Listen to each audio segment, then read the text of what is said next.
Hey, Granny! I will have enough pulls for Skirk thanks to your previous video. But can you also tell me Skirk's best weapon, farming guide, and her best teams? Please! You are welcome, and don't you worry, we will cover all of this in today's video. So let's begin. As we already know, she has two playstyles, her normal attack playstyle and a burst playstyle. For the normal attack playstyle, you tap her skill to convert her normals into cryo, then use her burst to buff them. Now just spam normals.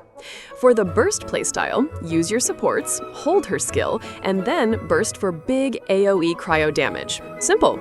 Now, the mechanics are a little more complex, but I'll explain them in an easy-to-understand way. She doesn't use energy, instead, she builds up points through her kit. She gets 45 points for tapping a skill, which, as I just mentioned, converts her normals to cryo. She also gets 45 points for holding a skill, which makes her float around a little bit. So, tapping or holding the skill only gives you 45 points though.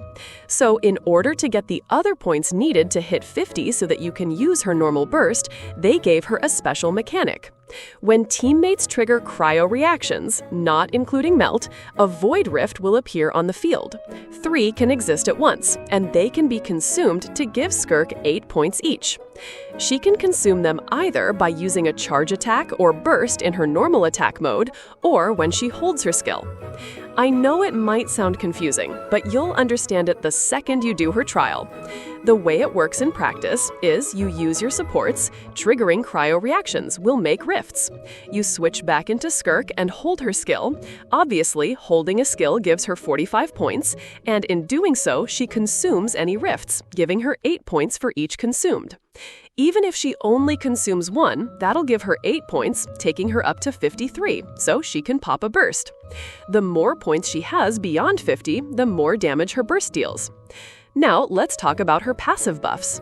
She increases her normal attack damage and burst damage the more hydro or cryo teammates there are. Also, when all party members are cryo or hydro, and there's at least one of each, everyone's skill is increased by 1 level, because apparently she wasn't broken enough already. Her unique burst is super cool. She doesn't use energy and builds it up through her own kit. That's pretty sweet. And here are the materials required for her talents and ascension. You can pause the video to take a screenshot. Next, onto her weapon. In terms of weapons, her signature will obviously be best. It gives crit rate, as well as both crit damage and attack when she's at 0 energy. For alternatives, almost any 5-star weapon with crit rate, crit damage, or attack will do, like Mist Splitter Reforged, Heron, Jade Cutter, Light of Foliar Incision, and more. For 4-star weapons, the Black Sword and Wolf Fang if you take BP. Otherwise, Finale of the Deep, a Fontaine craftable, is best F2P option. Calamity of a Shoe is a good choice if you can maintain shield on her, especially if you have Granny Citlali in your team, it's easy peasy. Next is her artifacts, which are easy. Give her the new set, Finale of the Deep, for Rena teams. Marichusi Hunter is an alternative against enemies that can be frozen. Blizzard Strayer will work too. Her signature gives crit rate though, so if you're going for it, I definitely recommend farming Finale.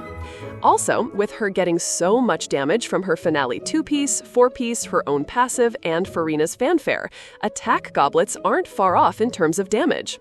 So if you've got good attack goblets and only bad cryo damage goblets, go with the attack one.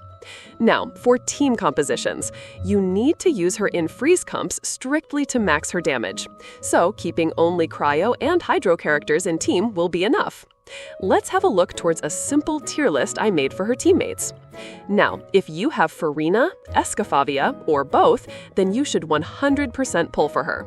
With these two as teammates, C0 Skirk will literally bring destruction. Then, other teammates like Citlali, Yelan, Shenhe are straight-up best-in-slot options.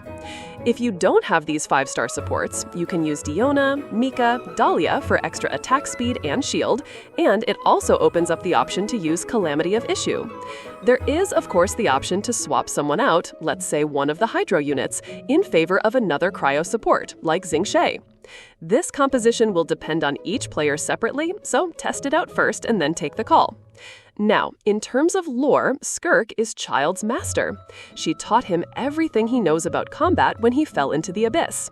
Impressive part is how the bursts are named Havoc Ruin and Havoc Obliteration, because you're going to create havoc when you ruin and obliterate your opponents. Sweet, right? So, we can use Childe in her team, at least his passive will help her. We have other options too if you don't have the mentioned characters, but the overall damage output might decrease. Overall, Skirk's looking like a solid unit, and power creep too if you got right build and support characters. Although, I'll still say that first try her in trial run, and then make your decision if you really care about meta. Otherwise, in terms of lore and hype, she is a must-have. So, that's all of this video. See you next one soon. Make sure to subscribe if you like the content I make, and comment down your thoughts below.